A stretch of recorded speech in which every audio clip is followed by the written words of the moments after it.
Well, good morning, everybody. As you can see, we're all back in the van, the dogs as well, and it's a beautiful morning. It's been a horrible weekend of storms, so I'm going to use this perfect opportunity to get the drone up. I'm at my trusty spot. I'm going to get some practice in manual mode down at Stokes Bay. So let's get the drone up, guys, and I'm going to share some of the beautiful blue skies down at Stokes Bay with you. Let's go. Welcome back, everybody. 2 videos in one weekend, you lucky bunch. I couldn't resist as the weather was beautiful. I just had to get the drone up in the sky. And this is a little bit of a follow-on video to the 6-month part 1 video that was popped out just a couple of days ago. In this video, I just want to talk a little bit more about the actual flying and the flying with regards to FPV.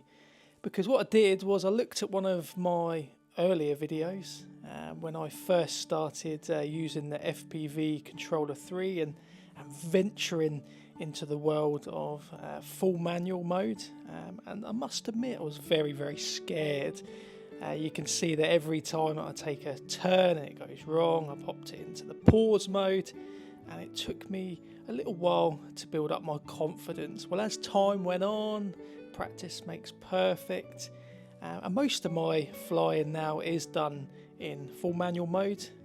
In the last video it was quite windy, so I couldn't really do many tricks, spins, rolls, flips, low flying, things like that, and I must admit that's kind of where I'm at with regards to the FPV world. I do need to spend a little bit more time researching and learning different tricks. I would like to start flying through some smaller gaps. I do feel in the beginning of my journey with FPV I was quite scared. I didn't want to push my luck, push the boundaries, despite the Avata 2 being resilient and quite versatile, and it can take a bit of a beating. Let's face it, I didn't want to fly under a underpass and crash it into the water. Even though the drone has the fly more cover, which I paid for to begin with, I really don't want to use that service unless it's absolutely necessary. The thing is, as time goes on, you do build up your confidence and you are willing to push the boundaries a little bit further. And that's kind of where I feel I'm at. I'm not going to lie, I haven't used the simulator as much as I'd like. I don't think you can really beat first hand getting the drone out there flying, but like I said in the previous video, we're going into the winter months. It's quite difficult to get the drone up in the sky unless it is a beautiful sunny day. So I thought I'd take advantage of that, get the drone up, and as you can see by the footage, I'm a lot more confident. My low flying's a lot more smoother. I don't have to put it into sport or normal mode. I don't have to pause.